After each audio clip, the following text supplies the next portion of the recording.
മറ്റൊരു പ്രധാനപ്പെട്ട വിവരം, ഇതിനിടയിലും ഈ വെടിനിർത്തലിനിടയിലും കുവൈറ്റിൽ വീണ്ടും ഇറാന്റെ ആക്രമണം സംഭവിക്കുന്നു എന്നുള്ളതാണ്. നാഷണൽ ഗാർഡ് സൈറ്റിലെ ഡ്രോൺ ആക്രമണത്തിൽ നാശമുണ്ടായെന്ന് ഇസ്രായേലിന്റെ കുവൈറ്റിന്റെ വക്താവ് വ്യക്തമാക്കുന്ന പശ്ചാത്തലമുണ്ട്. അവിടുത്തെ നാഷണൽ ഗാർഡ് വക്താവ് ബ്രിഗേഡിയർ ജനറൽ ജദാൻ ഫാദൽ പറയുന്നത് ഒരു ശത്രു ഡ്രോൺ തങ്ങളുടെ കേന്ദ്രത്തിലേക്ക് ലക്ഷ്യമിട്ടെത്തി. കെട്ടിടങ്ങൾക്കും സൈനിക സാമഗ്രികൾക്കും കേടുപാടുകൾ സംഭവിച്ചു. ആക്രമണ സമയത്ത് സൈനികർ സുരക്ഷിതരായിരുന്നു, അതിനാൽ ആർക്കും പരിക്കില്ല. പക്ഷേ വലിയ സ്ഫോടനം സംഭവിച്ചു, ആൾനാശമുണ്ടായിട്ടില്ല. എമർജൻസി ടീമുകൾ സ്ഥലത്തെത്തി സ്ഥിതിഗതികൾ നിയന്ത്രണ വിധേയമാക്കി. രാജ്യത്തിന്റെ സുപ്രധാന താൽപ്പര്യങ്ങൾ സംരക്ഷിക്കും, അതാരായാലും അവരെ അത്തരത്തിൽ ആക്രമിക്കുമെന്നും കുവൈറ്റ് പറയുകയാണ്. ഇത് വളരെ പ്രധാനപ്പെട്ട ഒരു സാഹചര്യമാണല്ലോ അജയ്. കാരണം നമ്മൾ നേരത്തെ പറഞ്ഞതുപോലെ ഗൾഫ് രാജ്യങ്ങളിലേക്കുള്ള ആക്രമണം അത് തുടരുകയാണ് ഇറാന്.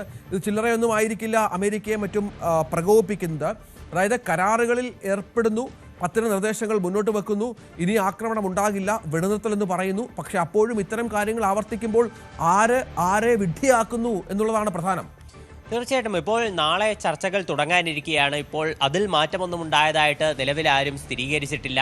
ഈ ചർച്ചകൾ തുടങ്ങുന്നതിനിടെ അതിന് ഒരു ബുദ്ധിമുട്ടുണ്ടാക്കുന്ന രീതിയിലാണ് നിലവിലെ ഈ ആക്രമണം വന്നിട്ടുള്ളത്. പ്രത്യേകിച്ച് കുവൈറ്റിലുള്ള നാഷണൽ ഗാർഡ് സൈറ്റ്, അതും അതീവ സുരക്ഷിതമായിട്ടുള്ള ഒരു മേഖലയാണ്.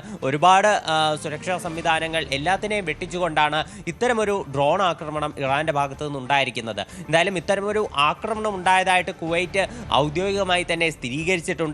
കുവൈറ്റിന്റെ നാഷണൽ ഗാർഡ് വക്താവ് ഇതിൽ ശക്തമായിട്ടുള്ള പ്രതിഷേധവും രേഖപ്പെടുത്തി. അദ്ദേഹം പറഞ്ഞതൊരു ശത്രു ഡ്രോൺ തങ്ങളുടെ ഈ നാഷണൽ ഗാർഡ് സൈറ്റിൽ പതിച്ചു, കെട്ടിടങ്ങൾക്കും അതുപോലെ മറ്റ് ഉപകരണങ്ങൾക്കും ഉൾപ്പെടെ കേടുപാടുകൾ സംഭവിച്ചതായിട്ടാണ്.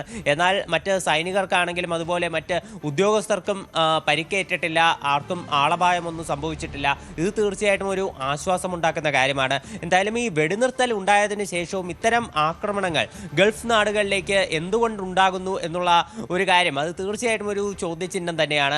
ഇറാൻ ഇക്കാര്യത്തിൽ ഔദ്യോഗികമായിട്ടുള്ള പ്രതികരണമൊന്നും നടത്തിയിട്ടില്ല. ഇസ്രായേലിന്റെ നിലപാടിനോട് ശക്തമായിട്ടുള്ള വിയോജിപ്പ് രേഖപ്പെടുത്തിക്കൊണ്ട് ഇറാൻ പലതവണ രംഗത്ത് വന്നിട്ടുണ്ട്.